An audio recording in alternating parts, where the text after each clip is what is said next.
Only you give me a good feeling.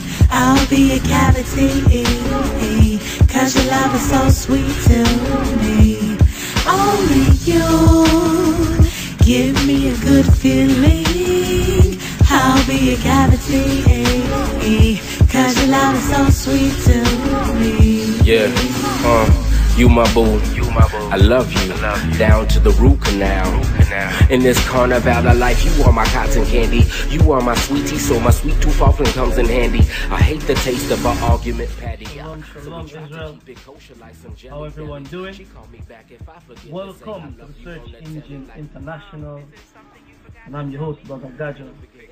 Trust everyone on a blessed week. As a matter of fact, let me get this down 1 minute so we don't have no interruptions on the show this evening. Man, I'm in a really good mood this evening. Despite, I'm in a good mood. It is what it is, man. I hope everyone is. I hope everyone's happy and everyone's good and everyone's blessed. You understand me? I want to say greetings to you all in the name of the Most High, Ahaya, Bahashim, Yeshaya, Walk Wadashwa Walk, in the Holy Spirit. Okay? We have a jam-packed show again for you tonight, and I hope that everyone's ready to go. You understand? You know what? Let me show you the type of mood I'm in right now. And for those of you who missed Chilling with Israel, I suggest you go back and check the archive. It was a blessed show. You understand me? And hopefully this week we can have another show as good as that one. Big up to everyone tuning in. To the unofficial member of the Search Engine International, Brother Lexwell, I see you there. Elder Gabar out there in New York, not heard from him in a little while. He might be coming on tonight as well to say a few words. We're waiting for Elder Ricard to join us, and behind in the studios we have Brother Azariah, as usual, bringing it and doing it. All right. I was just want to, let's go straight into the show with our first guest here. All right, let me get him in. Hello. Hi there. Hi. Hello, Brad. How you doing? Hey, doing great out here in California. How you doing there? I'm good. Just looking forward to the show. Looking forward to have a chat and see where it's going. Yep. Now, what I didn't do before, I didn't introduce you to the listeners. So I was kind of saving that for you to come in and tell everyone who you are and what is it that you do. Sure. My name is Brad Olson. I'm a book author, and I'd like to talk about my latest book, which is called Future Esoteric: The Unseen Realms, which is my 8th book.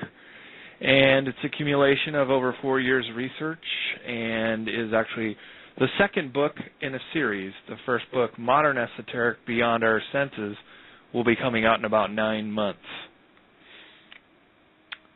So the book Future Esoteric is the one that's out now, and just by a quirk of distribution, legalese, and so forth, the second book in the series came out first. Yeah. So talk to me about this book. Talk to me about this book. What's in this book? Sure. Future Esoteric is an examination of many of the, for lack of a better term, esoteric subjects. I just think conspiracy theory is way too overused, and it's a tired and overworked term. So I chose the word esoteric because it kind of means the same thing. But in this regard, in the capacity of the book Future Esoteric: The Unseen Realms, what I do is break it down into 3 sections. It starts with the secret section, then it goes into cosmos, and then it ends up with the utopia section, which is a positive outlook on how we can change the world if we want to. But first, it starts in secrets, and it was said to me a long time ago that you cannot really understand the UFO phenomenon unless you understand the human element that's involved. So the first section involves itself with the secret governments, secret sciences, the Fourth Reich in America, which emanated from the Third Reich after the World War II. And I should point out that Germany surrendered after World War II, not the Third Reich. So this became Nazi International, which now rears its ugly head as the New World Order. And we can talk about that if you'd like to. But I'm just about to say, let's talk about that a bit, because you do talk about the unseen hand behind controlling, pulling the strings. Let's go. That's right. Yeah, sure, absolutely. Well, as we know, the Nazis were fascist, corporate, controlling government type of scenario, and then after the war was over, they basically went underground. And the real key to understanding what happened to the Nazis, as well as all the treasure that they had amassed, is a man named Martin Bormann, who was Hitler's right-hand man, especially towards the end of the war, had amassed enormous power in the Third Reich. And I've found now on several different data points that a direct quote from Hitler was to Martin Bormann, to bury the treasure, we're going to need it to start the Fourth Reich. And that's exactly what he did in South America. You know, Martin Bormann went missing. He turned up several times in Argentina in the 1950s and was directing the show from behind the scenes from down there. Now, it should be pointed out that also in the 1950s and 1960s, your first fascist governments after World War II occurred in Chile under Pinochet and also in Argentina. So to me, it's a little surprise. Let me ask you, are these same Nazis, are these the same guys right now who are fighting against the Hugo Chavez regime, if you put it? Are they the same Nazis you're talking about? Well, you got to understand, we're 70 years past World War II now, so a lot of the original Nazis are dead, but what lives on is this ideology of a one-world government. And so, that's the manifestation. That's what I'm saying. Are these the same people right now you find out in Venezuela who are fighting against the Hugo Chavez regime, if you put it? Because we know that a lot of the Nazis did flee into places like Colombia, Argentina, Venezuela. You know, they went there. And yes, yeah. I'm saying, are these their offspring right now? You saying that doing all this stuff there right now? Well, that's a great observation. I can't really say for sure if the Chavez opponents are of this ilk, but I can tell you that the New World Order is a direct manifestation of this ideology. Now, again, like I said, none of these Nazis are alive anymore, but their legacy lives on in the form of this one world government controlling the United Nations and attempting to make a big power play, which is happening right before our very eyes. Who call some names? Let's hear some names. Who are these controlling factors that we're talking about here now? Okay, well, it's known that the Rothschilds out of Europe have financed both sides of every war. And it's also known that the Rockefellers supported Nazi Germany. So did the Bush family. If you want to name names, I would say the biggest threats right now to world peace in the form of creating this New World Order, Henry Kissinger, David Rockefeller, the various ranking members of the Rothschild family, and George Bush Sr. is definitely a big kingpin here. Okay. Oh, Elder Ricker, are you in? How you doing? I'm in. How are you?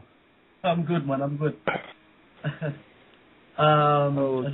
Nice discussion here. How is Mr. Stone here?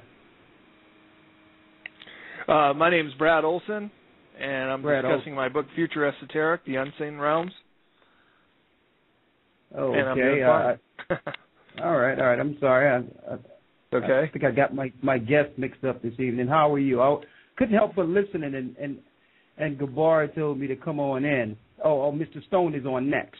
Is that Sean Stone? Yes. Yeah, you know, he and I were both guests on Coast to Coast about 3 weeks ago. So tell him I said hello. No, okay. Well, maybe you'll get a chance to talk with him. He'll be on too. But it's interesting that you were mentioning the Bush's family, the Kissingers, and those who are responsible for wars. who are right. what we would call the imminent threat in the earth today. That's correct. And have you studied the occultic religion of these people you've just mentioned? Like, what is their ideology as far as religion is concerned? Outside of the money, usually everyone likes to point to money, but money is not an issue with these people. So what that's we a try very to good put out observation. there, yeah. So what yeah, we try to I would agree with you. Out is, so what is? Have you studied their religion? What is their core belief? Who do they worship? What is their overall end game spiritually? Have you researched that? Yes, I have indeed. Well, first of all, Okay. I'd like to say that you're right. It is not about money anymore. They got plenty of money. They don't need any more money. They have it all wrapped up pretty much. What they seek is control, total domineering control of the human race. And it has been said from many different sources that they're Luciferians, that they worship this figure called Lucifer from the Bible. Now, who or what exactly Lucifer is the $90,000 question, because unless you are really hardcore fundamentalist Christian, you might find it hard to believe that Lucifer even exists. But let me remind you that the greatest trick the devil ever played was making us believe that he didn't exist.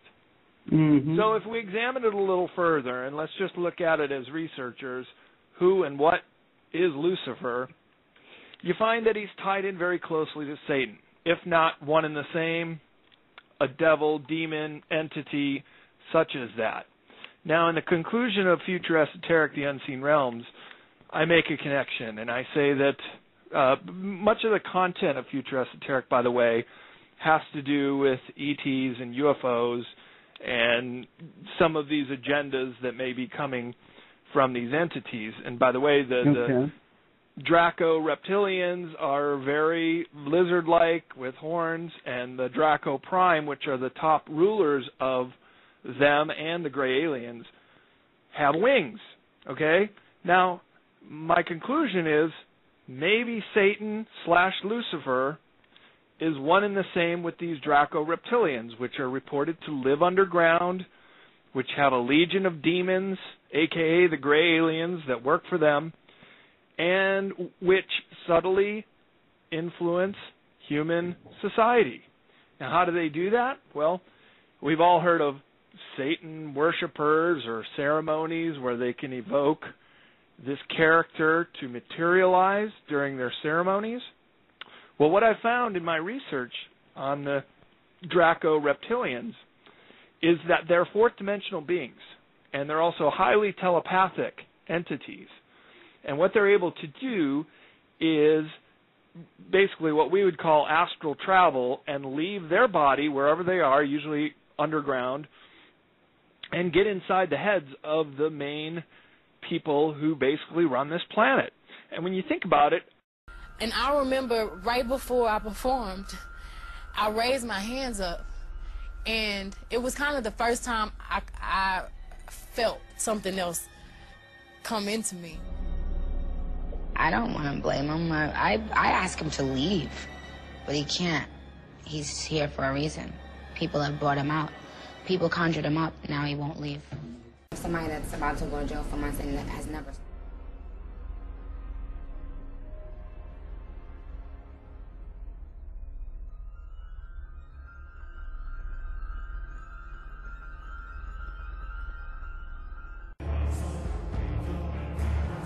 A new world order when we are successful, and we will be.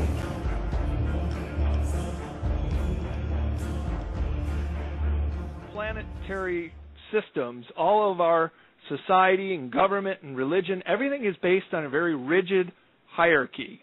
And in fact, the Draco Reptilians themselves are also very rigid in their hierarchy. As I mentioned, the Draco Prime with the wings and they're white-skinned are the leaders of other Dracos, and below them are all the Greys, and below them are the programmable life forms. Now, if these Draco Prime are also these astral travelers I speak of, and they're able to get into the minds of influential leaders, and our systems are all based on very rigid hierarchies with a top-down basically power structure, then it would be very easy to manipulate the certain individuals who basically run this planet. And I speak of presidents, prime ministers, top generals, the Pope.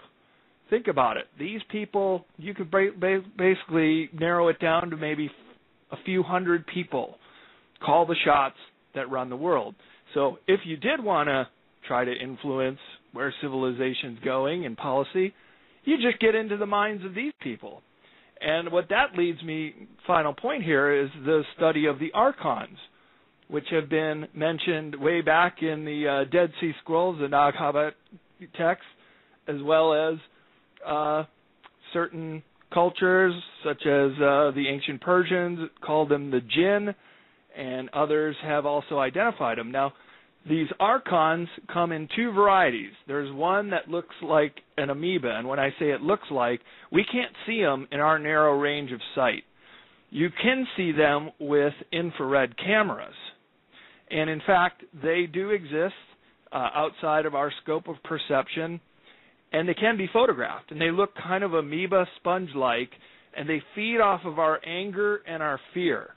And the other form of an archon are the Draco Reptilians. They look very lizard-like, and they have been photographed, and they've been seen to be coming down and influencing people, and maybe this is what exorcism and Satan worshiping is all about. This is the conclusion I make in my book. So I put it out there to you guys and your listeners to make sense of that.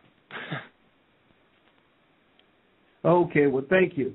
Well, when the scriptures tells us in Ephesians 6 that we wrestle not with flesh and blood, we know and we agree that there's entities that are controlling government officials or the governmental program that's leading to what they call the New World Order. It's not what you would call, if we can agree, it's not a man's ideology at all, but man following a program set down by demonic forces. You would agree with that? Well, yeah, that's what this whole tie-in with the Draco Reptilians all about, too. So, yeah, okay, I think it ties in perfectly. Well, the point that I was trying to go to is because most of our people in society, we want to touch them. We want them to wake up. We're attempting to do everything we can to awaken them. They literally believe the political system. They don't think that government have any ill agenda towards the population. They believe that government, on the other hand, they believe that government will never come against their own citizens. And that's their belief. And when you bring things like this, you hear the words, and we hear it over and over again, it's a new word just created, conspiracy theory. When you talk about these things, they'll say that it's a conspiracy theory, more so to change the conversation on whether or not it's conspiracy rather than answering to the topic at hand. I would like to ask you, with Henry Kissinger and the others with this so-called one world order agenda, which is really demonic forces against good. Let me ask you this. As far as the people are concerned, the regular, everyday people who might hear this show, who might run into your videos or what have you, what can they do? Now, we already have information out there, the Gathering of Christ Church, on us beginning to follow the laws of God and follow in righteousness so that we can be in the right place spiritually to fight against these forces. There's nothing physical we can do against them because it's not a physical battle, it's a spiritual battle. Yeah. But in your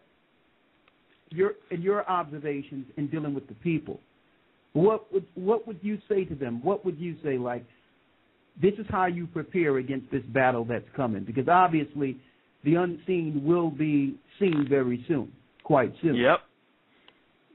What is your message to the people of what to do to prepare for this battle?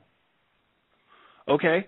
Well, first of all, I'd say to the skeptics who don't think that government has them in their best interests, look up the term false flag attacks, and you'll find a litany of information about how, and I'm a citizen of the United States, how they had laid out the plans during the time of JFK's presidency to pull off a false flag operation called Operation Northwoods. Northwoods, one word, look it up. And this is all out there now. This is known. This was even reported on in the mainstream media. And Kennedy said, no way, I'm not going to do it. But you know what? The plans to do Operation Northwood look pretty close to what happened on 9/11. It's a situation of hijacked planes. It's a matter of innocent people dying. It's a matter of putting the blame on a perceived enemy rather than the whole thing being an inside job, which I believe 9/11 was. And to your second question, what can we do as spiritual people to prepare against this coming war? I would just say be the very best person you can be. Don't tell lies. Don't cheat. Don't deceive in any way or form. Just be the best person you could be. Help out when you can. Give change to the homeless. Don't submit to the fear and the anger that they're putting out there, because this is very key. This is what they use, as well as the archons, feed off of our fear. Now, if you're just a positive, honest person, they can't get in your head. They can't do anything. You're creating this bubble. You're creating a shield around yourself of positivity and love, and I think that's what we can do to defeat them.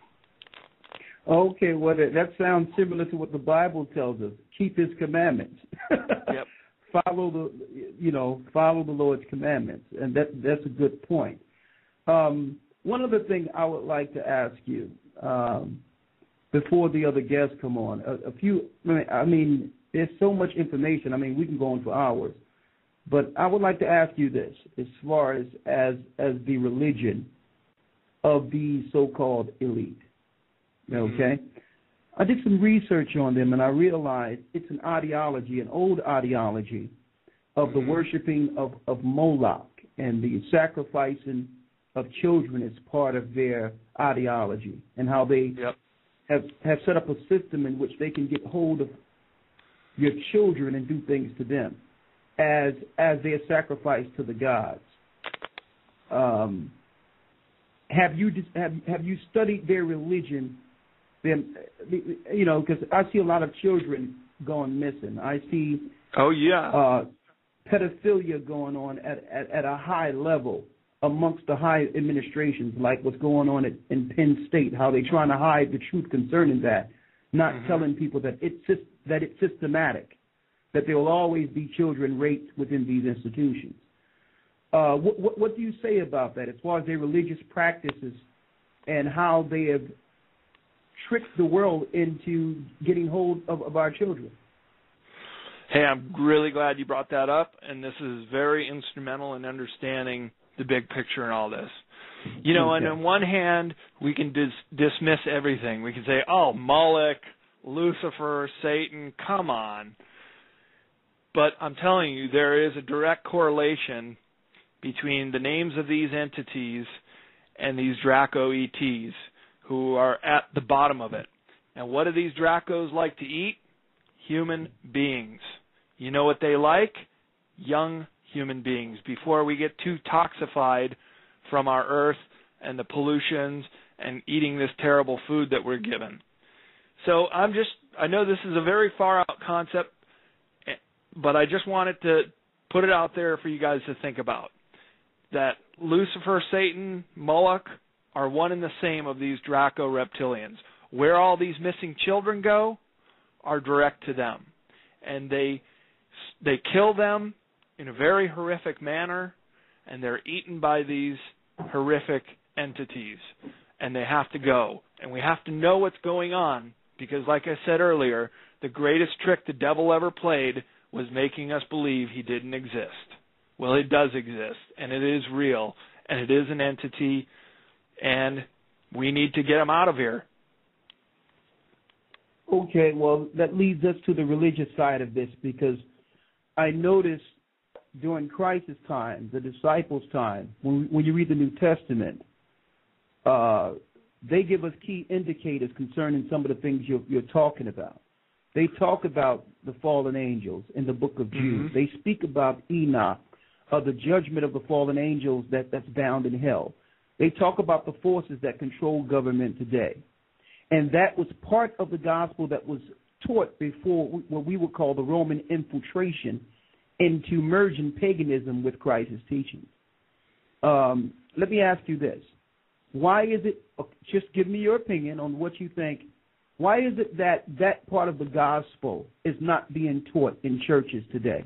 Why aren't they identifying the real forces that are against mankind? Why do they ignore these beings that you're speaking of? Because everything you're saying, like everything you say, if you wanted to, we can go to a scripture based on everything you're breaking down. Oh, I know. About the dragon, about hell, about the 10 horns, how Rome took on this ideology and spread it through the earth. On and on and on and on and on. We can go on with this. And this was part of the gospel that was taught after Christ. Why did you think that Christians or pastors are not even touching? I'm not going to say all of them. There's a small minority. But why do you think the majority of churches don't even touch on this at all? Well, that's such a great question. And the short answer is, look at how close to the bone it cuts. You know, when you get that close to the truth, to the very ugly reality of what's going on here with the missing children, with these entities, with a control agenda, you get very, like you said, it's a parallel to the scriptures. It's very similar to the descriptions that the UFO people and experts on ETs are also saying. What are these characteristics of these entities? And they've been here for quite a long time. My understanding is 5,700 years, which can kind of correlate to the fall of man. Before that, we had these great powers and these great abilities, and we were far more liberated. And ever since the fall of man, we've been in like this mentally enslaved state. So these parallels run very deep, and quite frankly, I think most pastors would be afraid of making such parallels, just because, as I said, it cuts very close to the bone. And, you know, this is what really matters, and I'm really happy you guys are talking about this on an intellectual basis, because this is what people really need to know. And until they do, the longer we ignore this problem, the more it's going to fester and just continue its own agenda, which is the enslavement of the human race. Okay. Well, let me ask you this, and I know everyone is waiting for this as far as this question is concerned. Soon, because you spoke of false flag, and I think that I think personally, I think we've just come out of one with the so-called Boston Marathon. At the end of what they would call these conspiracies, but we call false flags, what do you think the end game is once they finish their false flags? Because I'll tell you, I hear a lot of people out there. Now, I'm going to give you some examples. I'm not going to try to shoot anyone down, because any effort is better than no effort at all. But you have a lot of people out there on mainstream social programs that are talking about false flags, that are talking about what the government is doing. But there's no pushback otherwise. It seems as if they are going along with their plan, regardless of who's recognizing what. I mean, people can point it out all day. Okay, that was a false flag, this was a false flag. But I even hear others out there saying that or insinuate that somehow by talking about this that the people are winning. Do you think society is winning, or do you think personally that these entities, these powers are so far along with no pushback that there's nothing that can stop them from finishing their agenda? I mean, put it this way: if mankind was to topple them, then that would be against prophecy itself. These things must come to pass, even though it tell you in Thessalonians that God is letting them do this until they get put out of the way, because that will be the job or the ultimate job of the Father to solve through his Son Christ. That's what we believe. Ultimately, there's some things that will be allowed to happen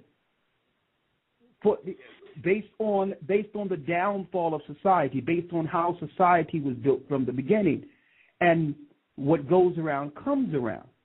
So I'm going to ask you in this, I know I just hit so many points, but I want to have you on for a long period, if I could, one day, and to speak of these without having to rush from one point to the next. But let me try to see if I could narrow this. You have others out there who are saying that that people are winning against these people. But we don't see that. We see everything like when they do a false flag, like a Sandy Hook or whatever the case is, all the politicians are bought. They go through the, they go through the, the games as if they're voting on something, and then after they'll pass legislation, and then you have the military looking to engage the population almost on a regular basis. It always ends with you lose all your rights and more government officials engage in population. What just happened with so-called Marathon, and we all know, it's common sense what that is. I don't even got to speak about it anymore. It's so often that these things happen so often. But soon they're going to have legislation pushed that will mean more rights taken, and they'll just go on to the next thing. Like, what is your opinion concerning that? Like, do you think that someone is winning this, or do you think that they're right along with their program? No one will stop them until they get put out of the way spiritually. What is your opinion on that? Yeah, I think personally that we are winning, and I realize that it doesn't look good because you're right. They are going to push some kind of legislation is going to come out of this. Just like they had the Patriot Act ready to go right after 9/11. It would appear that they're gaining strength and ready to make the final power play, taking away the guns, and getting ready to make this power play for a one world order. Okay. However, the big factor in all this is the people are becoming awake. And we have the internet still, and we have this exchange of information, and we have people that are waking up to this. I mean, this is a very big, complicated issue. And the fact that it is such a big and complicated issue aids the cabal, this group who is seeking control. However, we now know who they are. Earlier in the show, I named names. We know who they are. Unfortunately, they're still free men. They haven't been brought to justice, and they're going to keep springing these false flags until they get the end result. But people are waking up, and now there is the 180-country alliance called the BRICS. Brazil, Russia, India, China, South Africa are the 5 leading countries of the BRICS. That's the acronym. And these countries want to take the petrodollar off of oil. They want to make the U.S. dollar not as instrumental in world finance as it has been ever since World War II. And they want to make a new currency based on something that really matters. So in our darkest hour, when it appears that there is no turning back, that looks like everything is lost, people are going to naturally feel despondent. They're going to feel fearful. They're going to feel angry. But what I'm here to say is don't go that way. Be positive. Focus yourself to the light. Understand who these people are, what their agenda is, what they really want to do. And the one thing the darkness hates more than anything is the light. If we shine light on them, if we shine light on what they're up to, then their plans get foiled. And they don't have Okay. many more false flags in them until people are just like, the game is up. So I think they're going to try something big this year, like collapsing the dollar, like going for a worldwide global depression, and they may succeed with that. But people just have to understand that in the darkest of night, there's always going to be a dawn, and it's going to get better, and I think we still have time to achieve a golden age. Okay, all right. Well, okay. Well, let me ask you this, because I'm not going to disagree with the fact that if one person wakes up to the truth and follow the truth, then they have the light, and they will win when everything is said and done. Okay, if they play on, if they're operating on the side of good, I agree with that 100%. But I noticed real quick, just going into how they're using this.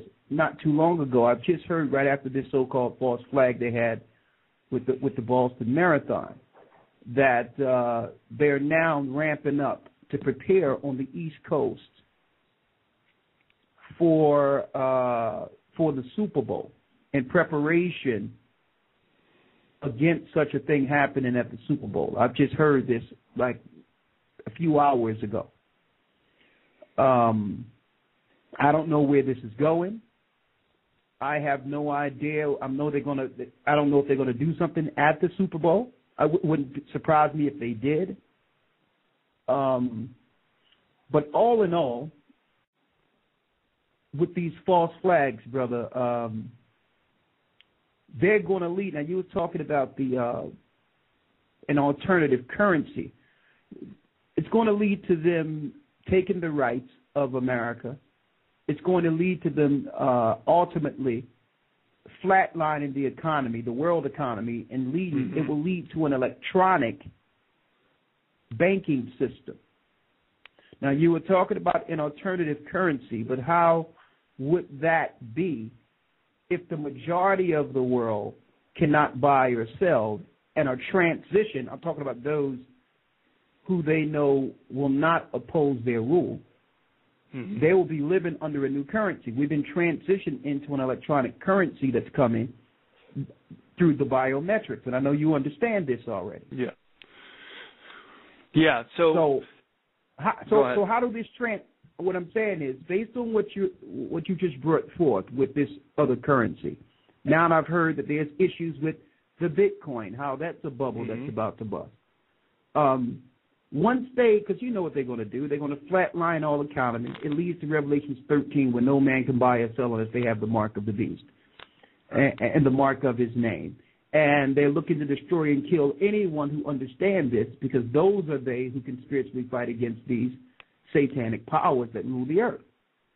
If we know that we're transitioning into an electronic economy where no man can buy or sell, how is it someone with an alternative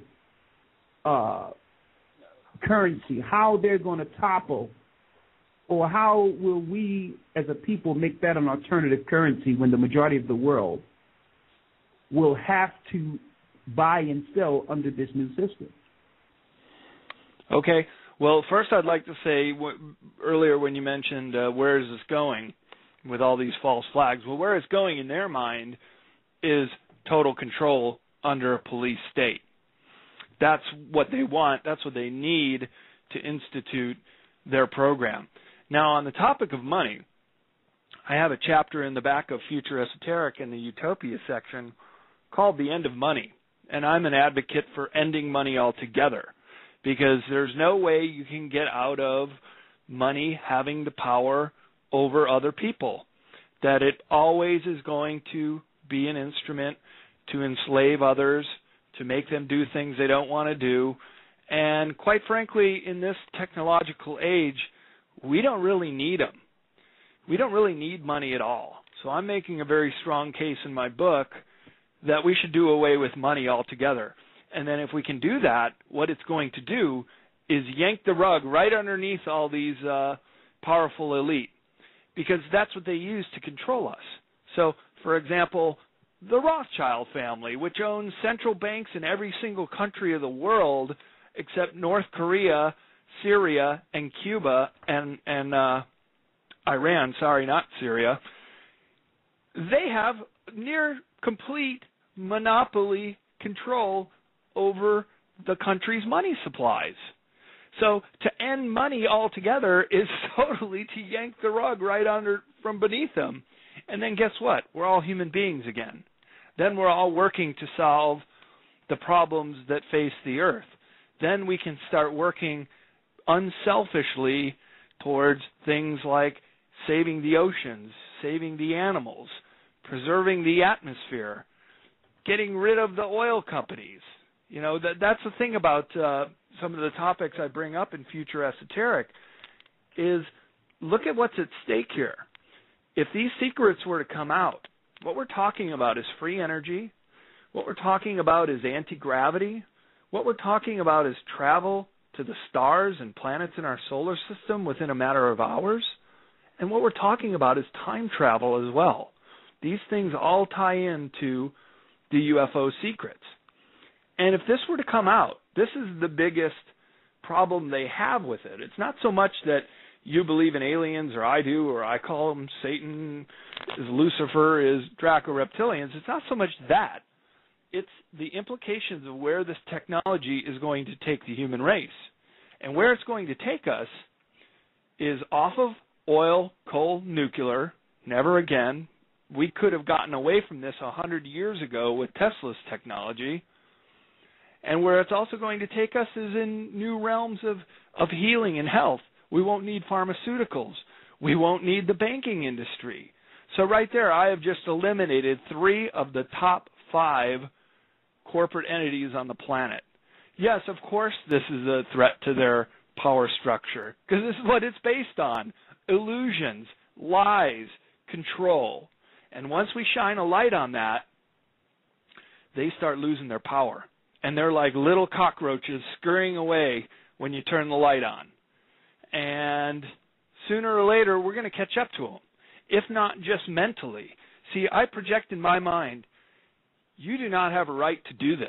When I see chemtrails flying over in my sky, I say, I do not agree to this. You know, and there's certain things with these malevolent ETs making treaties with the U.S. government in exchange for technology. I say they're null and void because the human race was not consulted on these decisions, and therefore they do not apply to us. And we need to start completely over. And that includes revamping the United Nations. And everything has to be on a very transparent level. So everybody has a say in the things that matter to them in their lives, and they also have a say on what happens on a global scale. And when this happens, we're approaching the golden age. Yeah.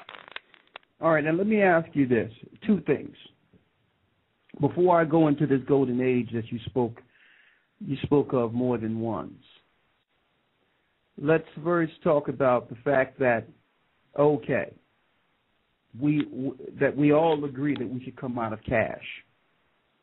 Just say there's a person who worked all their life, has a mortgage, have a car, have a family.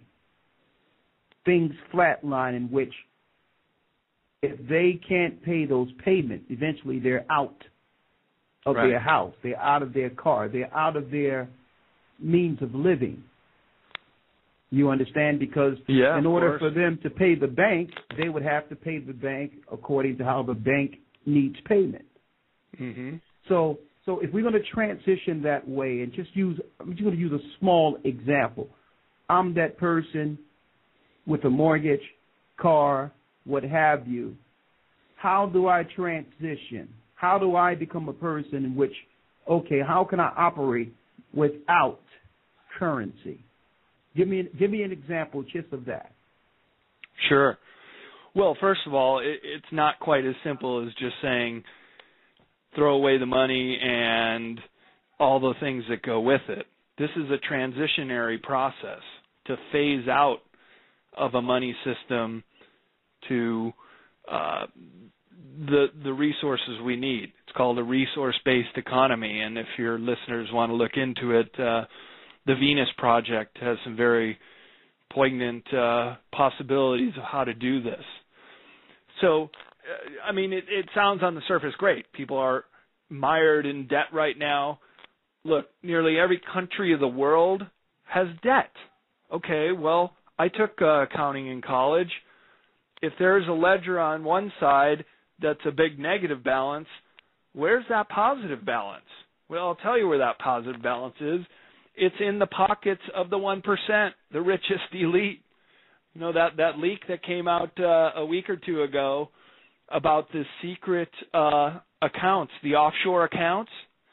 1/3 of all planetary wealth is stashed away in offshore accounts. Totally off the books, totally off the record, hidden from everybody, doing nobody any good. And here they are sitting in all these offshore accounts in Switzerland, in the Cayman Islands, the British Virgin Islands, you name it, all these tax havens around the world. That's where the rich are stashing their cash. That is the ultimate downfall of capitalism. I just want to speak on a philosophical level. That there is no end game for the richest people. They will always try to accumulate more. And the power of attraction applies to money. If you're closer to the money supply, you're going to have greater access to it and greater potential for accumulating wealth. Whereas if you are poor, then you're farther away from the money supply and you have a much lesser chance of tapping into that, and therefore your situation is not going to get any better. And if you look at the charts and the graphs of where people are economically around the world, the poor are getting poorer, the middle class is shrinking, and the rich are getting richer. And not only are the rich getting richer, but the ultra-rich are getting way richer. And if you look at every single revolution and change in civilization that's occurred, from the Romans to what has happened economically with, like, say, the French Revolution, it was the peasants are basically running out of money and they can't even feed themselves. And they basically take it out on the aristocrats who have hoarded all the wealth. So once again, a very good justification for ending money, and it will have to be an eventual process. I'd like to see it happen in our lifetime, but it'll probably take several years, if not several decades, to fully implement. So I hope that answered your question. Okay, so in a way it answered, but in a nutshell, if someone is sitting there with a mortgage and sitting there with a car now and knowing that the best thing is to get out of currency altogether, which we all can agree, they can, what you're saying is they can get the wheels turning for the generations to come to one day get out of currency. Because there's nothing that can happen overnight is what you're saying. That's right. In the short term, it can't happen that quickly. Exactly. So on that point, if they were to implode things all together before we have an opportunity to go through that transition, what would be the immediate option? What would be the short-term answer? Just say if they were to level the money all together. They already began to, we see what happened in Cyprus, we see that what's going on, where they're now stealing everyone's money in the bank. Of course, right now they're pointing to the rich, those over 100,000, to see what the pushback is. So they're taking the money now, but obviously if they can take it from them, they'll go low on the chain. So they're already acclimating or getting people, the population acclimated into government just taking their money for whatever reason that's created. Yeah. So if something happens, let's just say something happens real quick, they implode the economy with no opportunity for transition. What is one to do in that scenario? Especially when you look at the majority of people. Let's look at America, for instance. The majority of America is under some level of socialism, which they're under some type of social program or dependent or getting something from government to sustain, be it if they're veterans, be it if they're, lost their job with unemployment, welfare, whatever the case is. So there's a large population within the United States who is already dependent on the government. So if this happens almost immediately, then what is the answer to for a person? It's imploded. it's imploded. There was no chance for there was no chance or opportunity for what you would call an easing process into no currency, to get acclimated into a new currency system. Because I think it's going to happen all at once when they implode the system and move people to their next world currency. The next world currency is no currency anyway. Well, it could be the BRICS currency taking on the dollar and the euro, or it could be no currency altogether, which is what I advocate and which is what these cabal leaders will fight tooth and nail to prevent from ever happening. Because then, like I said, we yank the carpet right below them. We take away their entire power structure to control us. But as far as the person who has a mortgage hanging over their head and has to go to work every day just to pay their bills, you know, I empathize with them. We all have to deal with that one way or another. But what I'm trying to project out here to your audience is that it doesn't have to be that way. Because think about it. What do we really need to live? We need shelter. We need clean water. We need non-GMO foods, hopefully. You know, clean food, clean water supply. We need education. Well, let's say we set some principles out straight away and just say nobody gets left behind. Everybody is created equal. And so the poorest of the poor in Africa, they get entitled to all this stuff too. Well, you could say, well, you're living this pie-in-the-sky dream. Who's going to pay for all this? But if we look at it from the perspective that every human life is precious and that everybody is worth saving, then it shouldn't have to be a problem allocating resources to do these things for the poorest of the poor. And then it basically brings everybody up.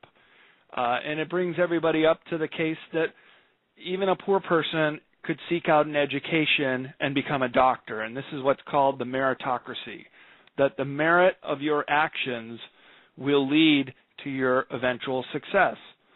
Now, of course, there's going to be people that are like, hey, I don't want to do nothing. I just want to sit around all day and play video games.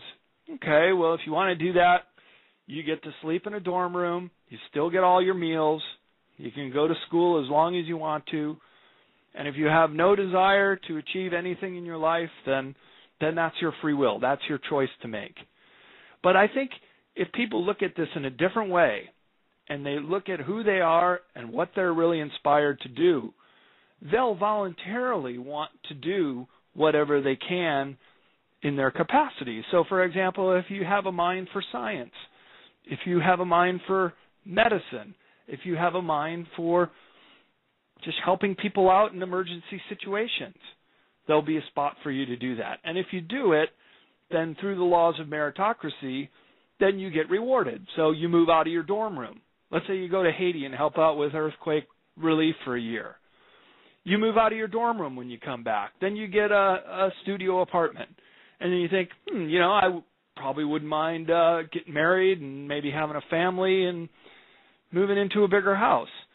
So then you look at the registry of opportunities and you say, okay, well, you know what? I'm going to go back to school. I'm going to learn how to be a scientist and work on some quantum physics problems. And if you succeed and you go further and you do contribute to society, then you do move into that mansion. So it's a lifetime of learning and it's a lifetime of achievement, but it has to be voluntary.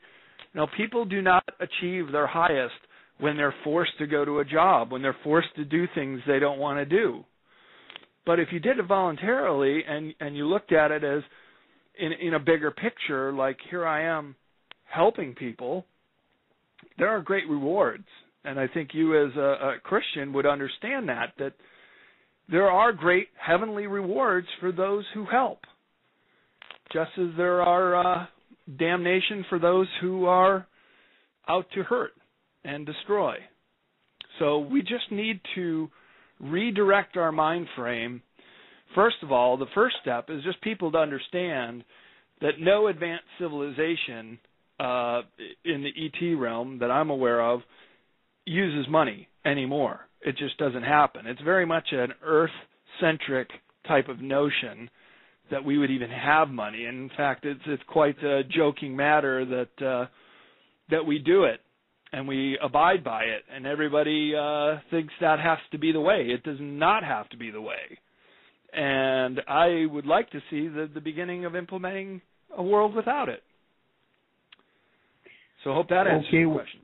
Okay, well, those are some good points, but let's talk about this, because I don't know anyone on earth that will not disagree with this particular ideology. But in a way, let me put it this way. Let me put it this way. We know that the Golden Age, you spoke of that more than once, is an old Greek ideology. That's right. Okay. And we understand the religions of the Greeks and what their overall concepts are. Matter of fact, Alexander the Greek, or Alexander the Great, which they call Great, the Conqueror, he had ideas concerning this type of utopia, but that could not be fulfilled unless first the earth is under one power, so that this so-called utopia or influence could happen within the earth. Now, to me, based on what I know according to Scripture, the Golden Age philosophy is no different than the so-called New Age philosophy, which actually is in league with an ideology of those that are under the New World Order, like the people you've mentioned, Kissinger and otherwise. Let me explain why I was able to attach the two. They are looking for this age also, but what they're saying is the earth is too populated in order to go into this golden age. And in order to do this, the earth to live in harmony with the people, we must downsize. We must go to a number of a population who would readily accept this ideology. And in order for it to happen and all people agree, it must be some type of new world order. Why? You can't have this utopia that we're speaking of, and there's countries in this earth and people outside of this agenda that don't agree. Now, what do you say? Now, even though I have my own understanding according to Scripture about this particular ideology and how on the surface it seems like a utopia, something beautiful, but overall it leads to much death and destruction in the same agenda that you're actually against right now. You understand? But before I go there, because let me explain what I'm saying. We know this philosophy is in Hinduism. We know this philosophy is in the Buddhist teachings. So this is nothing new. The majority, a lot of the people who are actually pushing this new world order also believes in this golden age ideology. And matter of fact, we can get a few. Matter of fact, we had one on the show not too long ago. So what we're asking you, how can this be? How can this utopia happen unless Henry Kissinger and all the evil people you've mentioned who are being controlled by reptilians and that are demonic forces are being controlled by demonic forces? How can this happen unless they get their way? First of all, they have to be tried for their crimes.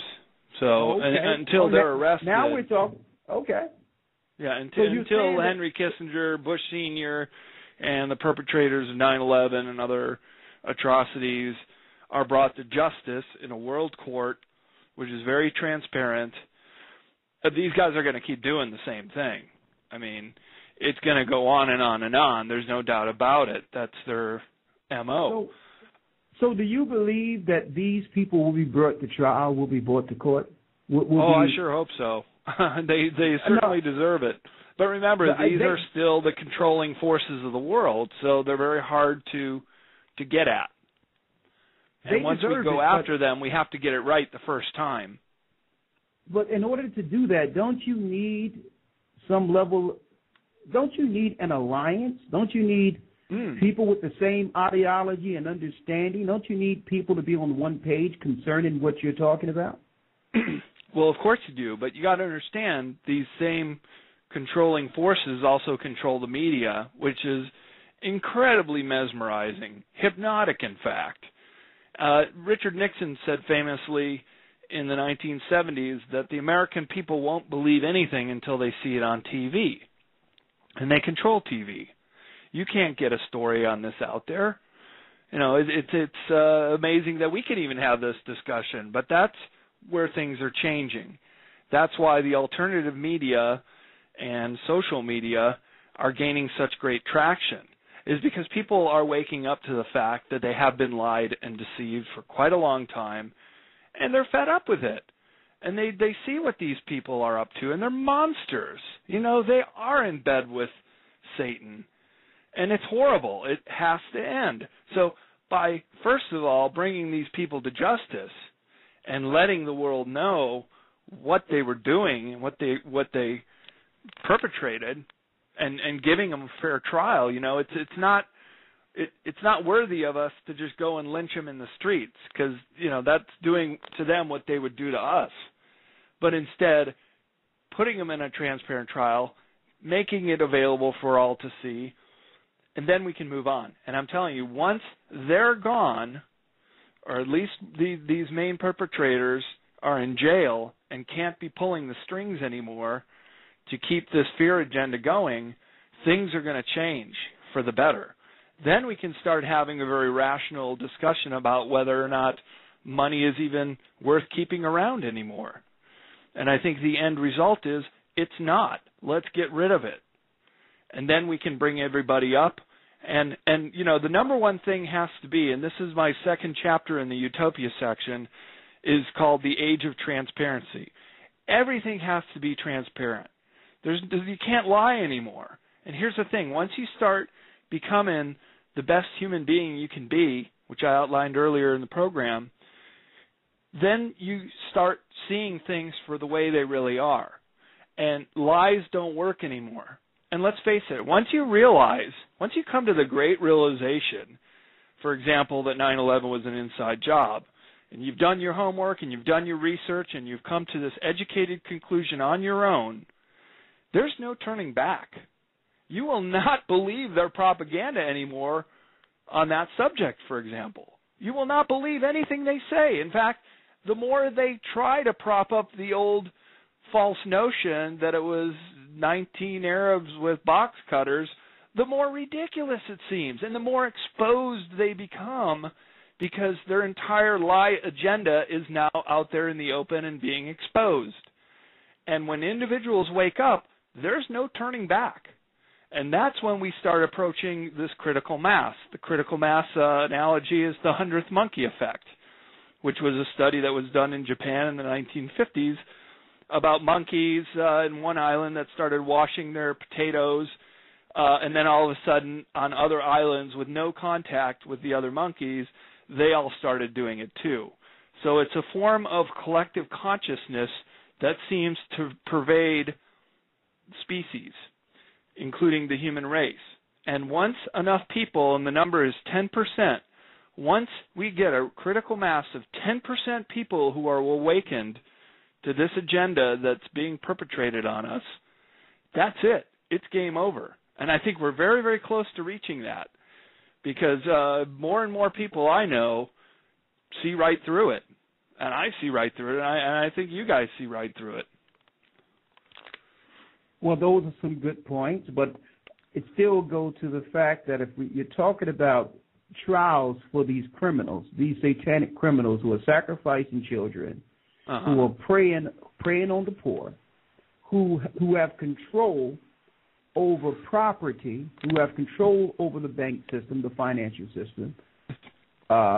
When you look at their grabbing things, now we know that there will be a judgment for them. Mm-hmm. But the only difference is we believe spiritually their judgment is coming by the same power who created them. Let me ask you this. In order to do this, you must have what we would call an elaborate plan that can counter their plan. Like, let me give you an example.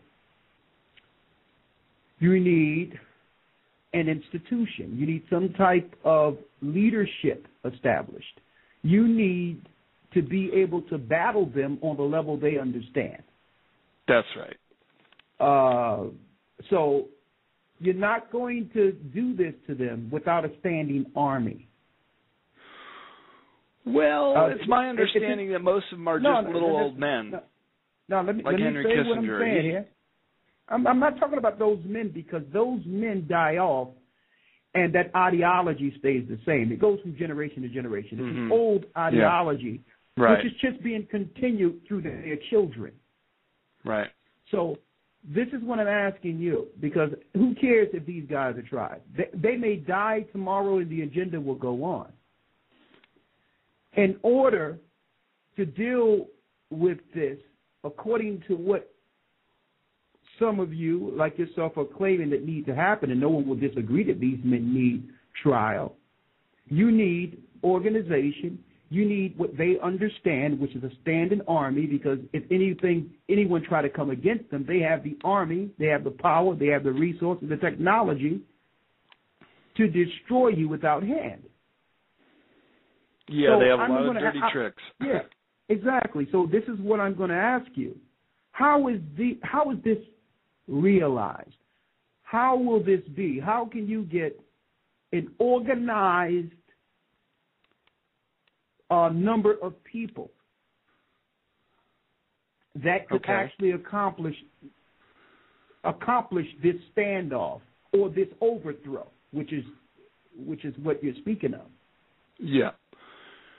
Yeah, well, first of all, it's a complicated issue. These guys are not going to go down easy. You mentioned a standing army to fight fire with fire. I think it can be done in a different way.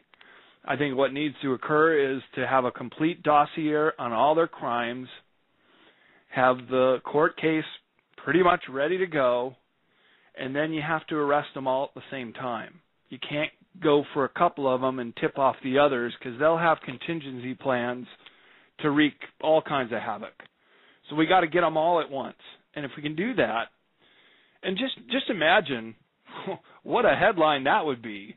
George Bush, Henry Kissinger, David Rockefeller, Nathan Rothschild, all arrested in one day. Crimes against humanity to be tried in The Hague. Wouldn't you like to wake up to those headlines instead of another false flag bombing somewhere? So, yeah, easier said than done, but I think people are waking up to the fact that these are criminals who have created high treason against the human race, and we got to get rid of them. But you're right. They have standing armies up against them. They have mercenaries. They have control of government. They have control of militaries. But I don't think we can go up against them fire against fire. Some say that that's what the plan of the BRICS alliance wants to do. But look at the result. World War III, destruction of the planet, millions, perhaps billions dead. Even if we win, it's still a major loss. You know what I'm saying? So I'm advocating a peaceful transition. Look, I'm a nonviolent person. I follow Gandhi and Martin Luther King and their alliance with nonviolent principles. And I think it can be done that way because we have righteousness on our side. And Gandhi even had a quote to that effect. If you have truth on your side, it doesn't matter what kind of opposition you're up against. You're still going to win. And then there's another saying that truth is a pillar that is a constant throughout time. You can disguise it with falsehoods. You can try to put trickery around it or curtain it off, but truth always remains, and it always will remain, and it's going to prevail. It's just not it's only a matter of time. It's not a matter of if, it's a question of when. And I say the sooner the better because we don't have much time. And they have a world control agenda that's very subtle, such as the fluoridation of water, such as chemtrailing, such as the control agenda of dumbing us down and feeding us junk food, and a lot of other nefarious things that they're doing. And people have to wake up to this. I mean, they have their lives and their children's lives are at stake. That's where we're at. But again, I don't think we can fight them fire with fire. And you know what? Unfortunately, I may have to go here in a few minutes because I do have an appointment in a half hour that I have to get to. I thought this was only going to be an hour interview. Well, that's fine. We have Mr. Sohn on the other line, but before we go, I would like to ask you this. Yeah, we'll have him on in a moment. He'll say hi to you during the transition. But before you go. Sure. And that's why I was asking you the point, because even if we get all these guys at the same time and say, okay, we got them, this is their crimes against humanity, whatever the case is, even though their plan is a plan that has been established, that came from Europe years ago when the so-called founding fathers began to establish this new world order under Satan. Let me speak about this. Just say if everyone, you went and got all these guys or whatever, okay, you got them. Yeah. Okay, now there's an issue of these reptilians and demons and grays that are under the earth that have been controlling them. But there's something going on that we haven't even talked about, and that there are entities that are extracting these reptilians from various parts of the world, and they're losing their control. In fact, it's been said that the Rothschilds and the Rockefellers, they're not the generals. These Draco reptilians are. The Rockefellers and the Rothschilds are merely majors and sergeants. You know, they're mid-ranking officials. All right. So there are forces that are coming to our aid, but are acting in a very subtle way, that they don't want to make themselves known, but they are working to our advantage. And now, as a result of this, the Rothschilds and the Rockefellers are losing their fourth dimensional backup, because that's what these entities represent. So they're losing that little ace in their pocket, and now they're exposed on another way, and they have to just basically deal with humans on a human level. And that's not good for them, but it is very good for us. So final thoughts here.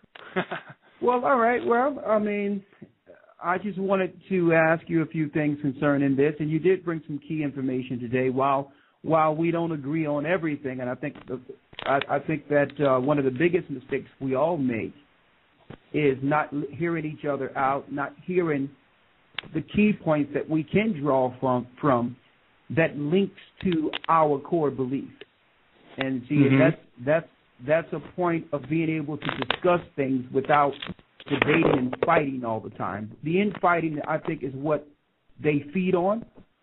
But I'm looking at the short term. We're looking at the short-term answer, because we know that because you and I have awakened to the agenda of these so-called elites. They're not elite at all. They're Satanists. But because we've awakened to them, they're going to speed up their process, and it's going to be war against humanity before we get a chance to realize these plans against them.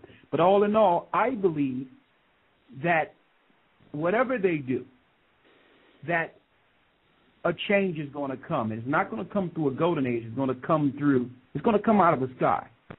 I know people call him Christ or whatever the case is, that some people call him Jesus. We know that Christ in the Greek translates to anointed. We know that Yeshua will come and save his people and save this planet. We believe this. We know this wholeheartedly. And we know that mankind is not going to change this. But all in all, we do thank you for some key points, because you brought out some key things that most people wouldn't know otherwise. You dove into some serious information and given us some serious thoughts, some things to think about. So, I really thank you. And I really appreciate it. And what I would like to do. Thank you for having me on. Yes, what I would like to do is I would like to set up a full show that goes into each stage and try to, so we can hear you out all the way, because you do have some key things that outside of your ideology, just what you see every day that can help others that can help others that are in these perils, that don't see what the government is doing, that don't see the forces that are working. You're very knowledgeable in that area, and we can all learn from that. If you don't mind, before Mr. Stone come on, can you at least take 2 phone calls, because we have the lines blinking off the hook. Oh, and sure, let's do it.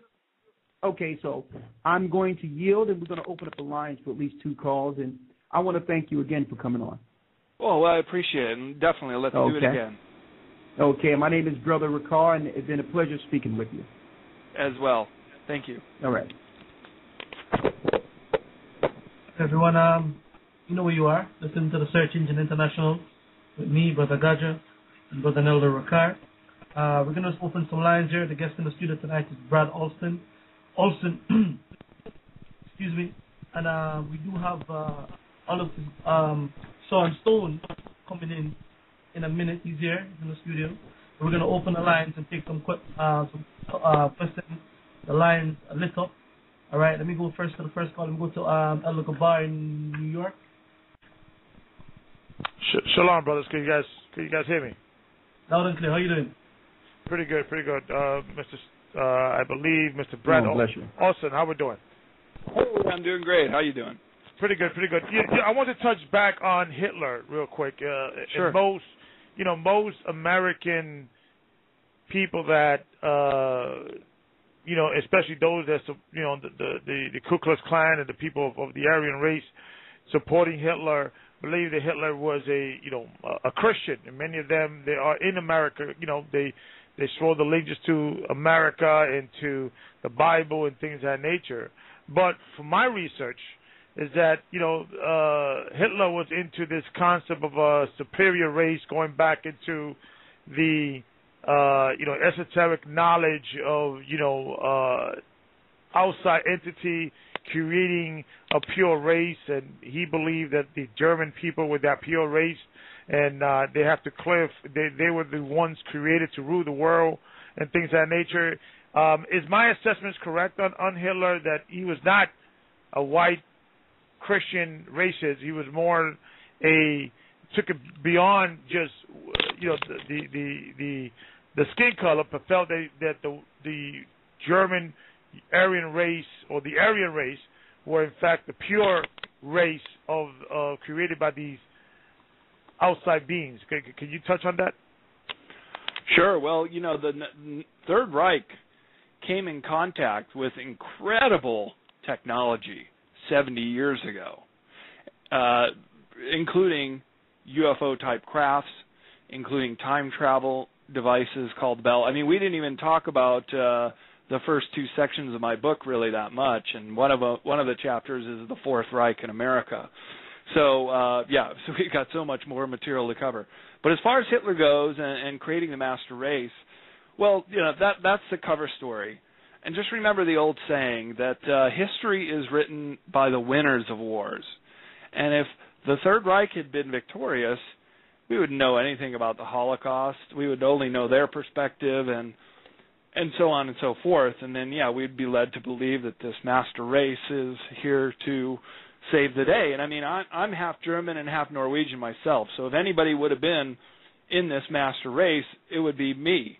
But I am totally against any sort of notion that one group of people is superior to another. That's a total falsehood, and we have to do away with it. And we have to do away with Hitler's notion of a master race. It's just make-believe fantasy, and the only way we're going to get through this is for us to have a conviction that we're all one. So I hope that answers your question.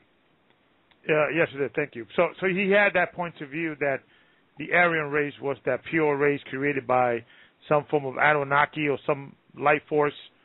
Is my history or my understanding of is his outlook on life is correct? Well, that's right, and we're going to have to do this on another show because I do have to leave shortly. But he had contact with ET, not only with the Greys, and I actually have a photo of him shaking hands with a Grey entity, but also the White Nordics from Sirius B. And to give a short answer is not doing justice to the scope of the question, but let's just say that the Third Reich had at their disposal incredible technology that is still not revealed today. Okay, great. Thank you for your great show. I'm enjoying it. Thank you for sharing your knowledge. Oh, absolutely. Pleasure to talk to you. Bye-bye. Bye. Okay, do you have to go, or do Let's we have go to one go, more or call, should we as we said. One more call. Thank you. Okay. All right, let me bring in the unofficial guest.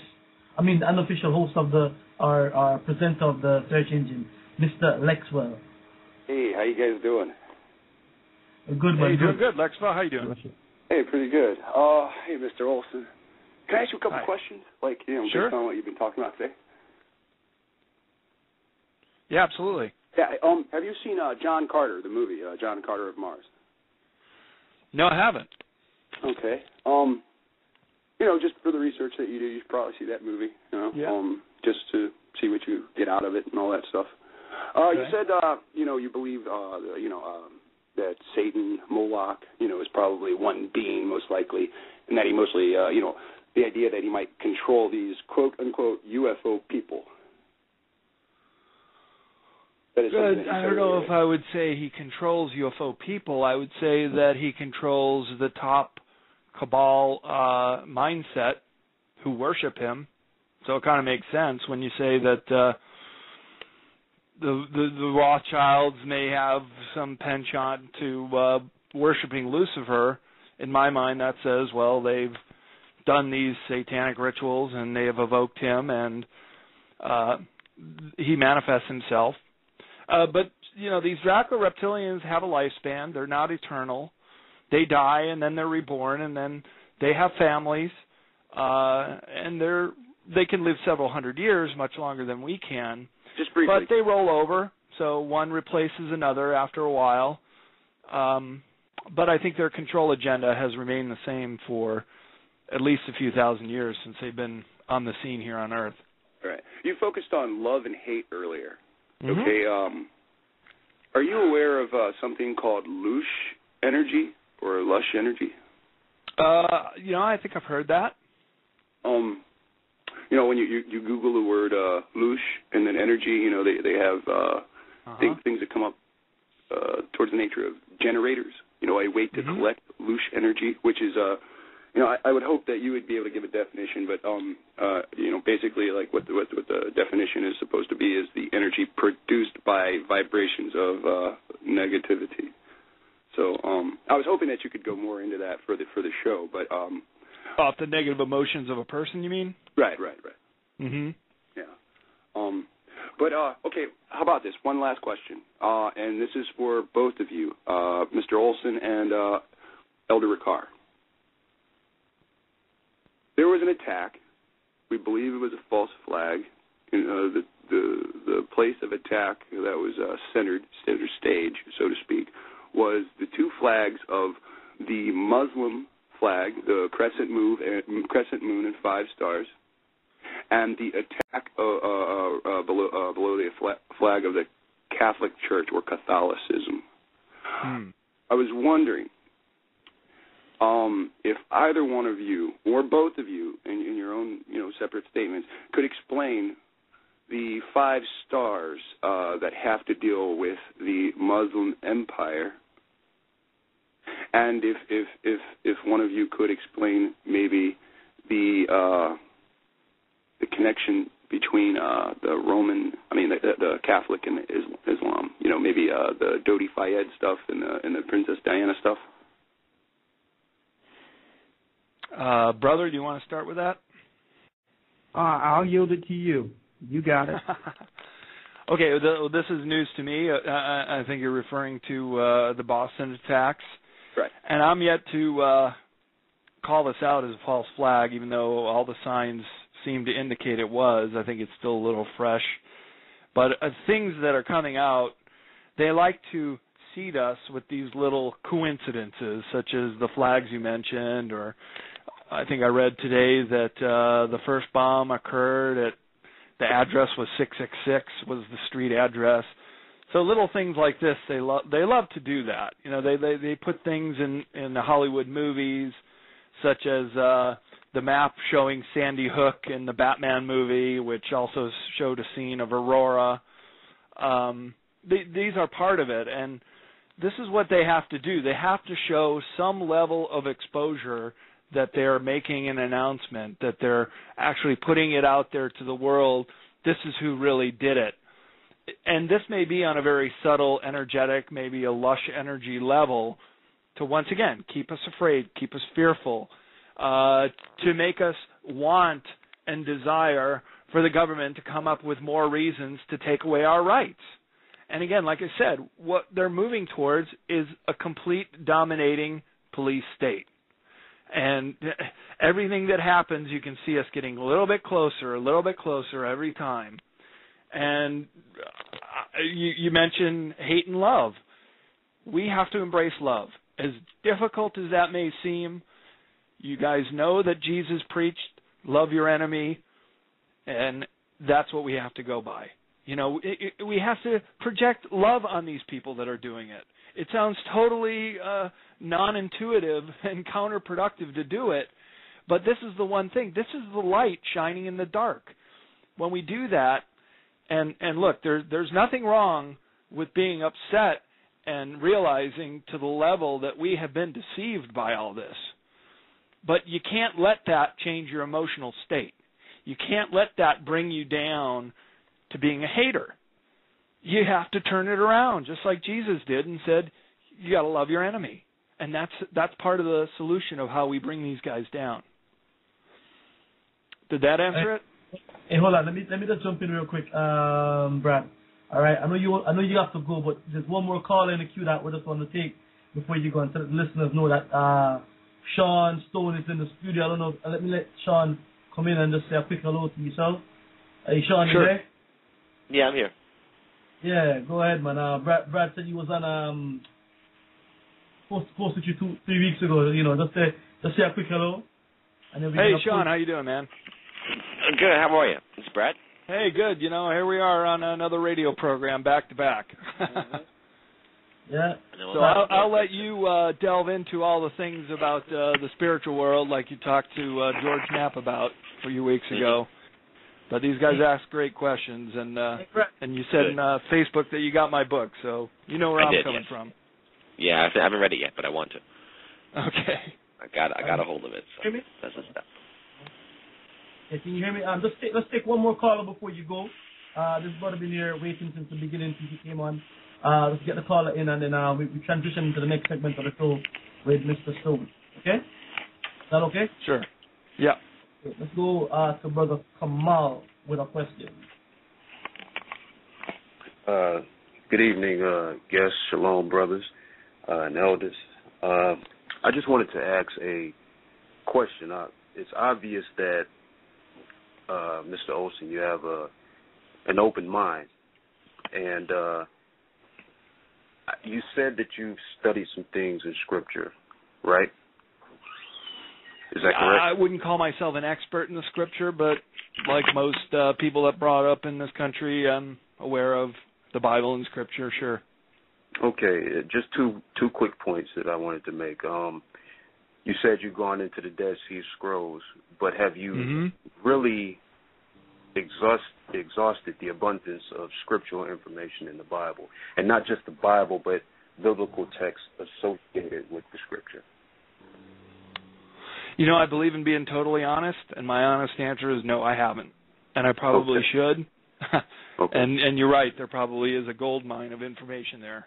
Oh, man. And the majority of the things that you were talking about, as the elder brother talked about earlier, were biblical in nature. As far as like the theory of the Draco-Reptilian hypothesis, that is an appropriation or an infringement from the serpent seed written of in the book of Genesis. There's things that can be connected to what you're seeing with the Scripture, is basically what I'm getting at here.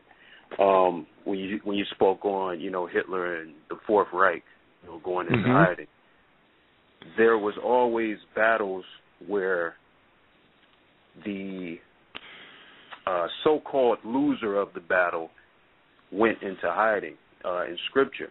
And this is basically how it panned out. They went into perdition. We have Scripture that talks about that as well in the Bible. So most of the things that you cover in your book, like I said before, it could be I don't want to say a counterfeit, but a like I said, an appropriation from the Scripture. You talked about earlier, all of those things. So I just wanted to know if you had went into it with an open mind and understood those things that you saw in this plane or in this reality are actually scripturally based. Yeah, absolutely. I try to keep an open mind on everything. I mean, that's what we have to do, and this is empowering to us to look beyond what we've perceived the world to be or what our conditioned biases might be. And yeah, I look at everything in an open way.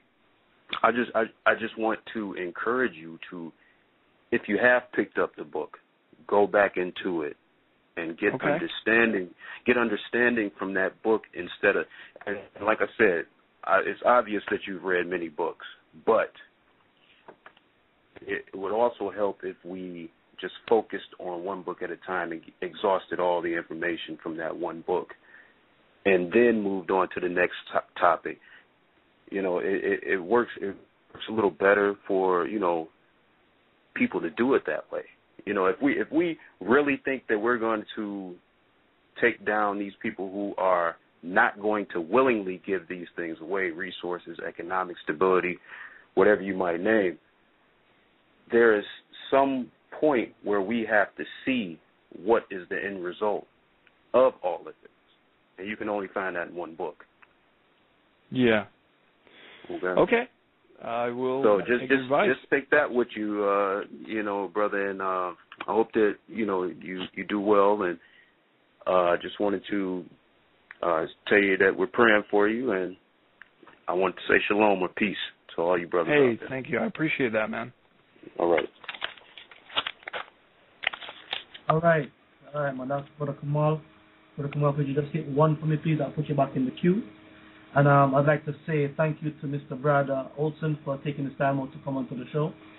And we will be in contact. We got the numbers for you, and also, thanks again from us here at the Gathering of Christ Church and the Search Engine International.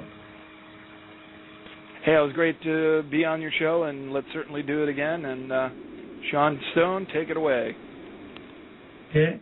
Now, we're going to move it on into the next segment of the show. So take a quick break and get back to you. If you're there with your pen pads and all that, we're going to go into the next segment. Sean Stone is in the studio with us right now, and I will speak to you in about 4 minutes. Brother Azariah, it's yours.